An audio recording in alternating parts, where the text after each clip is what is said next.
Hello everyone. Today I am going to start chapter 4 that is from the diary of Anne Frank. Anne Frank जो थी वो एक young ज्विस girl थी.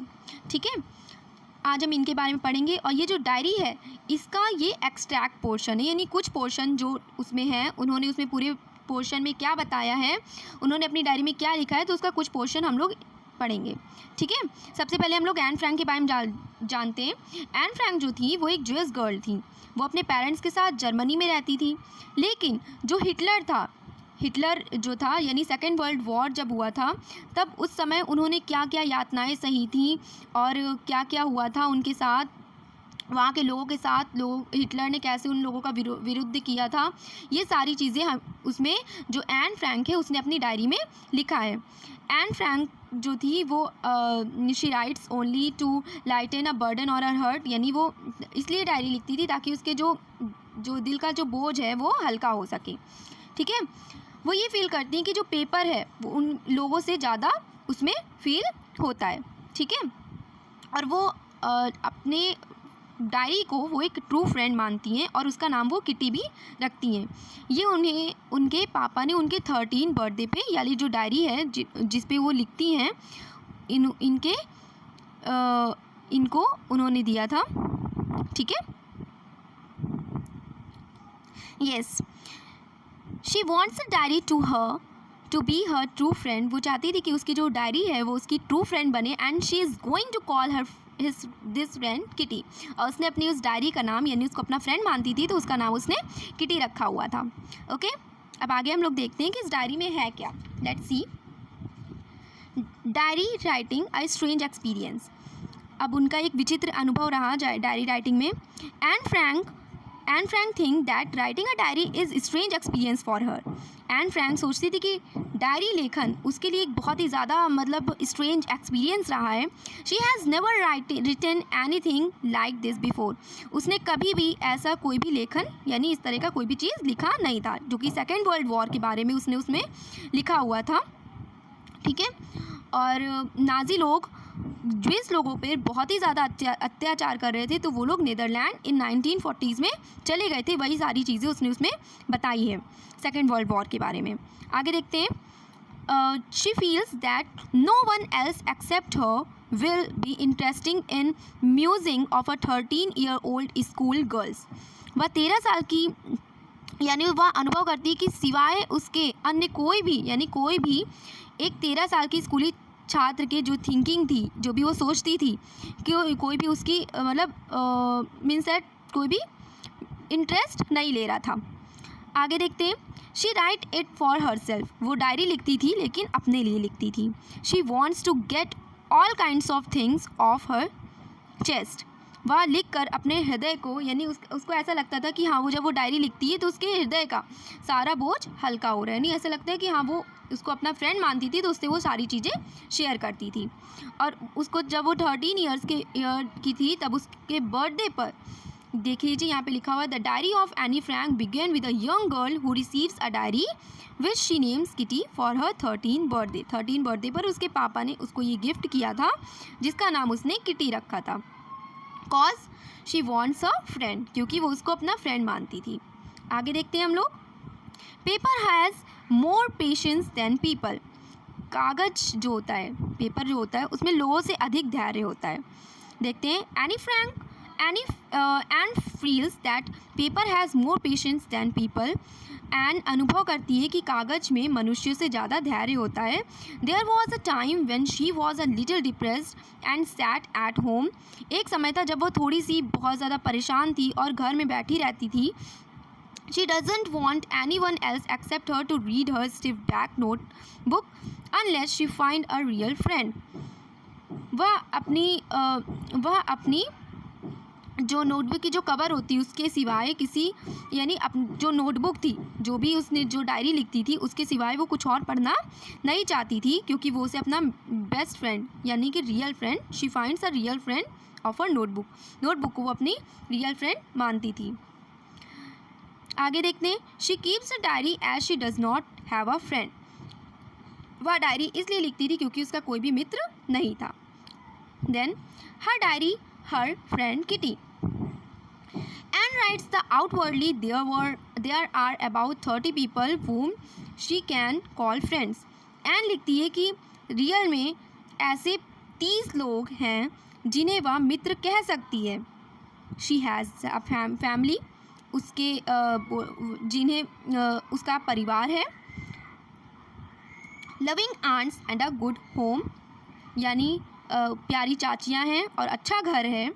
She has loving parents and 16-year-old sister, उसके बहुत ही प्यारे माता पिता हैं और 16-year-old की उसकी बहन है.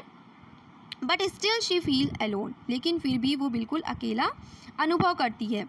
She can only talk about ordinary things with him, वह सिर्फ अपने ऑर्डिनरी थिंग्स यानी जो सामान्य जो बातें होती हैं वह सिर्फ वैसा उनसे बातें कर सकती है, लेकिन अपनी हर बातें वो शेयर नहीं कर सकती है. They are not able to come closer, वो इतने भी ज़्यादा समीप नहीं थे. दिस इज़ द प्रॉब्लम, यही समस्या है. दे कान कन्फाइंड इन ईच अदर, वे एक दूसरे को बिल्कुल मतलब वे एक दूसरे में विश्वास पैदा नहीं कर सकते. नहीं, इतना ज़्यादा भी विश्वास नहीं है कि वो अपनी मन की बात उन सबसे बता सकें या हर चीज़ बता सके उन्हें. May be it is her own fault, या भी हो सकता है कि उसी की गलती हो. This is why she has started a diary, यही कारण था कि उसने डायरी लिखना स्टार्ट किया, उसमें अपनी सारी मन की बातें उसे बतानी स्टार्ट की. She wants a diary to be her friend, वह चाहती थी कि उसकी डायरी जो है वो उसकी मित्र बने. She calls her diary her friend kitty, इसलिए वह अपनी डायरी को अपना दोस्त किटी कहती है. अब फैमिली के बारे में हम लोग जानते हैं. She calls her father the most adorable father, वह अपने पिता को सबसे प्यारा पिता कहती है. He married at 36 when her mother was 25, उसके पिता ने 36 वर्ष की अवस्था में उसकी माता यानी 25 वर्ष की अवस्था में, जब उसकी मम्मी 25 की थी और वो 36 के थे तब उनका विवाह हुआ. Her sister Margaret was born in 1926 while she was born on 12 जून 1929. उसकी जो सिस्टर थी उसकी जो बड़ी सिस्टर मार्गरेट थी, उसका जन्म 1926 में हुआ था, जबकि उसका 12 जून 1929 में वह हुई थी. They immigrated to Holland in 1933. वे 1933 में जर्मनी से हॉलैंड आकर बस गए. She got her education there. उसे वहाँ पे एजुकेशन मिला, शिक्षा मिली. In 1942 her grandma died. 1942 में उसकी दादी मर गई. Annie started writing her diary on 20 June 1942. Anne ने 20 जून 1942 में अपनी डायरी लिखना स्टार्ट किया. आगे देखते हैं. क्लास शेकिंग विथ फियर, यानी the entire class is shaking with fear, संपूर्ण पूरा क्लास जो है डर से काँप रहा था. The teachers will decide in the next meeting who will move up and who will to be keep back. अगली मीटिंग में शिक्षक यह तय करेंगे कि कौन अगली कक्षा में जाएगा और कौन पिछली कक्षा में रह जाएगा. She realize that at least there are about a quarter of students who are totally worthless and should be keep back. देखिए, उसे महसूस होता है कि कम से कम 1/4 यानी कि 1/4 जो ऐसे विद्यार्थी हैं जो बिल्कुल गए गुजरे, उन्हें पिछली कक्षा में रख देना चाहिए. But it is difficult to predict about the decision of teacher, लेकिन शिक्षकों का यानी वहाँ के जो टीचर था उनका निर्णय के बारे में भविष्यवाणी करना बहुत ही ज़्यादा टफेस्ट था, कठिन था. She is not much worried about herself and her girl friends. वह अपने तथा अपनी सहेलियों के बारे में बहुत ज़्यादा चिंतित, बहुत ज़्यादा परेशान नहीं थी. She is not very sure about maths, और उसे अपने मैथ के यानी कि अच्छे अंक मैथ के बारे में भी वो श्योर नहीं थी क्या उसमें अच्छे मार्क्स आए होंगे या नहीं. She has good relations with her teachers, लेकिन उसका शिक्षकों के साथ अच्छे संबंध थे. Mrs. Keesing, the maths teacher, is an old-fashioned teacher. Mr. Keesing, जो गणित के शिक्षक हैं, वह बहुत ही पुराने ढंग के शिक्षक हैं. He does not like her because she talk too much. वो उसे बिल्कुल पसंद नहीं करते क्योंकि वो बहुत ही ज़्यादा बातूनी है, बहुत ज़्यादा बातें करती है. आगे देखते हैं. The maths teacher give her some extra work to write an essay. गणित के अध्यापक ने उसे एक बातूनी यानी कि चैटर बॉक्स के ऊपर निबंध लिखने का अतिरिक्त काम, यानी जब देखो तो वो चैटर बॉक्स के ऊपर उसे ऐसे देता था. She writes 3 pages. वह इस पर 3 पेज लिखती थी. She argues in the essay that talking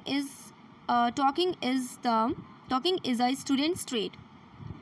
वो उसमें बताती है, वह तर्क देती है कि बातें करना एक विद्यार्थी का लक्षण होता है. She promises to keep it under control. वह उसे नियंत्रण रखने का वादा करती है कि हाँ वो अब ज़्यादा इस पर बात नहीं करेगी. She feels that she will never to be able to cure himself of the habit. वह अनुभव करती है कि वह अपनी आदत को कभी भी उपचार मतलब ऐसा कभी अब ज़्यादा बातें नहीं करेगी. Her mother also talked as too much as she does. उसकी माँ भी उतनी ही बातें करती है जैसे कि वो करती है. It is an inherited trait. Mrs Keesing has a good laugh at her argument in essay. उसकी माँ भी उतनी बातें करती है जितना कि वह करती है. एक पैतृक धरोहर के रूप में, यानी कि बोलती नहीं कि हाँ जो भी उसके इनहेरिटेड हैं उनकी माँ के जो भी हैं तो उनके भी कुछ लक्षण उसमें आ गए, तो वो भी उसने लिखा कि हाँ वो भी उसमें इतनी बातें करती हैं. ठीक है. Mister Keesing has a good laugh at her argument on an essay. Mister जो कीजिंग थे उन्हें इस चीज़ पर बहुत ही ज़्यादा हंसी आ रही थी. वो इस पर बहुत ज़्यादा हंसी आती थी कि हाँ वो उसने उसमें ये भी लिखा है कि हाँ उसकी मदर जैसे टॉक करती है उनके इनहेरिटेड लक्षण उसमें आ गए हैं. He assign her a second essay and incorrigible chatter box. वह उसे दूसरा निबंध and punishment for talking in the class. He gives her another essay quack quack quack she Miss chatter box. हाँ देखिए, वह उसे दूसरा निबंध लिखने को देते हैं. विषय है एक लाइलाज बातूनी. देन आफ्टर क्या होता है, कक्षा में बात करने के लिए वह उसे क्वैक क्वैक क्वैक यानी श्रुति बातूनी quack quack quack said Mr chatter box. Shruti बातूनी ने कहा. The class gives a roar of laughter. यानी कि जो मिस्टर कीजिंग है वो उसे क्वैक क्वैक क्वैक और इन सारी चीज़ों पर उसे निबंध रोज़ चैटर बॉक्स से रिलेटेड उसको निबंध लिखने के लिए देते थे. और जो वहाँ का पूरा क्लास था वो रोर ऑफ लाफ्टर यानी ठहाके मारकर हंसता था. The class gives a roar of laughter यानी ठहाके मारकर हंसता था. Her friend Sen is good and at poetry. उसकी सहेली सेन कविता में बहुत ही ज़्यादा निपुण थी, कविता लिखने में बहुत ज़्यादा निपुण थी. She offers to her. वह उसकी सहायता करने के लिए का प्रस्ताव रखती कि वो उसकी हेल्प करेगी. And wants to turn the table on mister Keesing. एंड उल्टा मास्टर कीजिंग पर ही वार करना चाहती है. She finish the poem about a mother duck and a father swan with 3 baby ducklings. वह एक बत्तख माँ और हंस पिता जिनके 3 बत्तख के बच्चे के बारे में कविता पूरी करती है. They are beaten to death by father because they quack too much.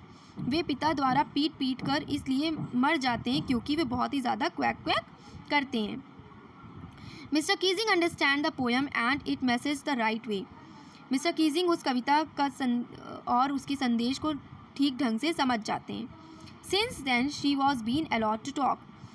तब से उसे बोलने की अनुमति मिल जाती है. She has not been assigned with an extra homework. और उसे उससे ज़्यादा काम नहीं दिया जाता था. यानी ये जो चैप्टर है एन फ्रैंक के बारे में, तो ये चैप्टर उसने मतलब अपने क्लास से रिलेटेड, और जब वो नीदरलैंड आ गई है, जब हॉलैंड में पढ़ने आ जाती है, तो वहाँ पर उसके क्लास में क्या क्या होता है ये सारी चीज़ें उसमें दी गई हैं. लेकिन ये जो चैप्टर है इसका बस एक छोटा सा एक्सट्रैक्ट इसमें दिया हुआ है. ये जो डायरी है इनकी, इसमें बहुत ही ज़्यादा कुछ लिखा हुआ है, यानी कि नाज़ी, हिटलर, इन सब चीज़ों के बारे में लिखा हुआ है. और okay, I think that you all will understand this chapter. Okay, thank you so much everyone.